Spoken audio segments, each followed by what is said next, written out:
여동생이 싫어요. 우리 오빠가 너무 힘들어요. 내 동생 때문에 난 너무 고통스러워요. 나 혼자면 참 좋은데 뭐 이런 생각이 들 때가 있어요. 살다 보면. 그죠?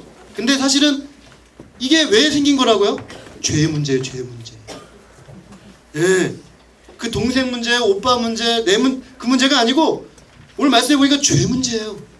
죄 때문에 서로가 서로의 관계가 깨진 거예요. 관계 회복을 주시는 예수님이 필요해요, 우리에게는.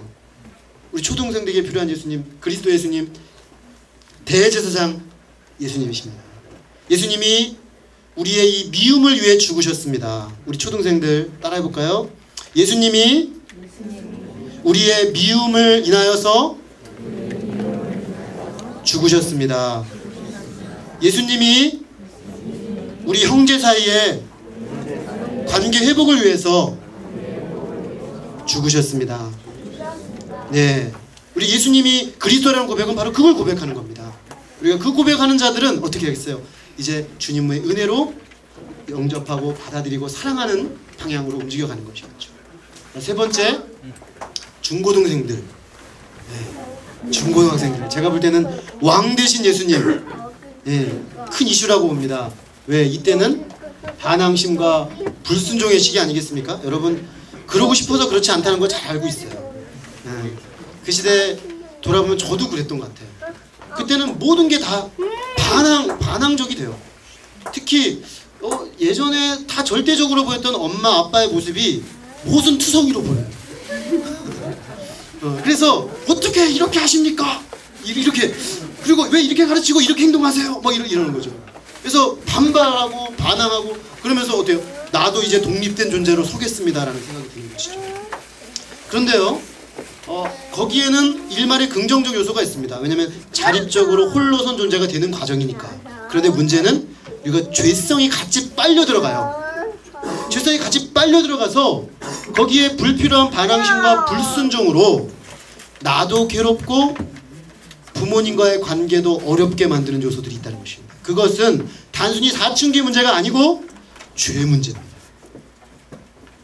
우리 중고등 학생들 따라해 주세요. 문제는 사춘기가 아니고 죄 문제다. 네. 이걸 받아들여야 돼요. 네. 사춘기이기 때문에 이렇게 힘든 게 아니에요. 사실은 내 안에 있는 이 죄로 인한 불순종이 사실은 우리를 고통스럽게 만드는 거예요. 이거를 받아들이고 예수님을 영접하셔야 돼요. 모든 하나님의 말씀에 순종하시고 불순종하고 반항한 우리의 마음을 다스리게 하시고 선한 마음, 좋은 마음으로 하나님의 뜻을 따라가도록 도와주시는 주님. 예수님을 영접하면 한 가지 좋은 일이 생깁니다. 순종하는 게 쉬워집니다. 순종하는 게 쉬워집니다. 그리고요, 하나님이 100% 선하시거든요. 여러분 맞습니다. 부모님들은 100% 선하지는 않으세요. 네, 그게 사실입니다. 네, 가슴 아프게도 사실이에요. 그런데 하나님은 어떤가요? 하나님은 100% 선하십니다. 우리가 그렇기 때문에 그 하나님의 말씀을 100% 받고 순종할 수 있는 것입니다. 때로 부모님이 모순이 있어 보이지만 그래도 그 말씀을 붙잡고 계신 부모님은요, 훌륭하신 거예요. 왜냐? 100% 선하신 그 주님의 뜻을 우리에게 증거해 주는 분이기 때문에. 그래서 부모님이 옳기 때문이라기보다는 하나님이 그 부모님을 세우셨기 때문에 연약함이 있고 모순이 있음에도 불구하고 순종하는 법을 배우는 것입니다. 그것이 왕 대신 예수님을 우리가 그리스도로 영접한다는 의미입니다. 네, 마지막으로 우리 어른들입니다. 어른들은 총체적으로 다 필요합니다. 총체적으로 문제가 있기 때문에 우리는 제사장 되신 예수님을 통해서 관계를 점검해야 될 것 같습니다. 우리가 예수님을 그리스도로 고백할 때는 우리가 관계가 회복되고 있는가? 하나님과의 관계, 내 사랑하는 가족과 이웃과의 관계, 나 자신과의 관계, 이 관계가 잘 회복되고 있는가? 나는 예수님으로 인해 회복된 관계 속에 살고 있는가? 그런 질문을 던져야 됩니다. 두 번째로 선지자, 우리는 우리를 방황 없이 확신 있게 주님의 길을 가게 하시는 주의 뜻을 명확히 보고 하나님의 사랑과 의를 붙잡고 지금 그 길 위에 걸어가고 있는가? 점검해야 되겠습니다. 마지막으로 우리는 주님만을 왕으로 섬기고 있는가? 하나님이 아닌 다른 것들을 왕좌에 올려놓고 그것을 왕으로 섬기며 부자유한 종된 삶을 살고 있는 것은 아닌가? 하나님 앞에 온전한 순종의 사람인가? 점검해야 되겠습니다. 그래서 다시금 우리 예수님은 그리스도십니다. 예수님은 나의 그리스도가 맞습니다 라고 고백할 때 우리 안에 바로 이런 고백들을 한다라는 사실을 기억하고 매주 예배할 때 주님 앞에 신앙 고백으로 나아갈 때 이런 고백이 날마다 더 뜨거워질 수 있기를 간절히 기도합니다. 우리 예수님은 우리의 그리스도이십니다. 이 고백이 날마다 우리 심령에 더 견고해지는 주의 은혜가 우리 사랑하는 모든 루덴나무 교회 식구들 안에 차고 넘치시기를 기도합니다. 기도하겠습니다. 하나님 아버지, 오늘 말씀을 통해서 예수님은 우리의 그리스도가 되신다는 우리의 신앙 고백 속에 담긴 여러 가지 의미들을 살펴보게 해주셔서 감사합니다. 주님, 우리는 사실 아무 문제 없이 사는 것처럼 보이지만 죄로 인해서 관계가 파괴되고 죄로 인해서 무지한 가운데 하나님을 모르고 나를 몰라서 내가 무엇을 위해 살아야 되는지, 어떻게 살아야 되는지, 인생이 어디로부터 어디로 가고 있는지, 무엇이 참된 가치인지를 모르고 하나님의 절대적 사랑을 모르고 살 때가 참으로 많은 것을 깨닫습니다.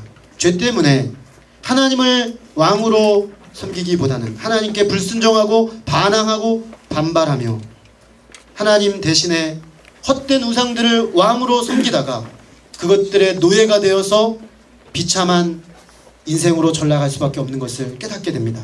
하나님께서 이런 우리들을 불쌍히 여기셔서 메시아 그리스도를 우리에게 보내신다고 약속하시고 그 약속대로 예수 그리스도께서 오심으로 말미암아 하나님 우리가 관계가 회복되게 되었습니다. 예수 그리스도께서 오심으로 말미암아 하나님을 알고 나를 알게 되었습니다. 이제는 확신 가운데 평화 가운데 걸어갈 수 있게 되었습니다. 예수님 때문에 참된 왕 되신 하나님을 다시금 순종하고자 하는 마음이 생겼습니다. 순종할 수 있는 힘이 생겼습니다. 왕 되신 예수님, 좋으신 이 주님을 섬기는 기쁨을 소유하게 되었습니다. 주님, 우리 어린 유아들로부터 초등학생들, 중고등학생들, 또 대학생들, 어른에 이르기까지 이 예수님이 우리에게는 절실히 필요합니다.